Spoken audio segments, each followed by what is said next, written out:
Hello guys, এখন আমি চলে এসেছি কেক শপে আমার বউর জন্মদিনের জন্য কেক নিতে। তো এখানে অনেক ফ্লেভারের কেক আছে, ম্যাঙ্গো আছে, ভ্যানিলা আছে, চকলেট আছে, আর অনেক আছে। এটা হচ্ছে রেড ভেলভেট নিয়েছি আমি আমার বউর জন্য। কেকটা খুব সুন্দর, ভালো লেগেছে, তার জন্য এটা আমি নিয়ে নিয়েছি। তো দেখতে পাচ্ছ, এবার দিদিটা কেকের উপর নাম লিখে দিচ্ছে। তো কেকের উপর আমি নামটা লিখেছি মাই ওয়াইফ।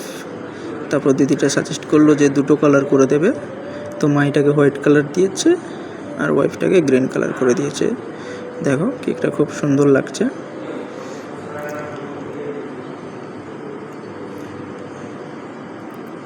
আর দিদিরা খুব সুন্দর কেকও বানায়, এর আগেও আমিও নিয়েছি এই দোকান থেকে। দেখো, তো নামটাকে একটু বড় বড় করে লিখে দিচ্ছে। আমি বলেছিলাম যে একটু বড় করে লিখে দিতে নামটাকে, তো তার জন্য একটু বড় করে লিখে দিচ্ছে। খুব সুন্দর করে লিখে দিচ্ছে, দেখতে পাচ্ছ। তো ফাইনালি নামটা লেখা হয়ে গেছে মাই ওয়াইফ। তো ফাইনালি কেকটা নিয়ে নিয়েছি। ভিডিওটা ভালো থাকলে একটু সাবস্ক্রাইব করবেন, লাইক কমেন্ট শেয়ার করে দেবেন।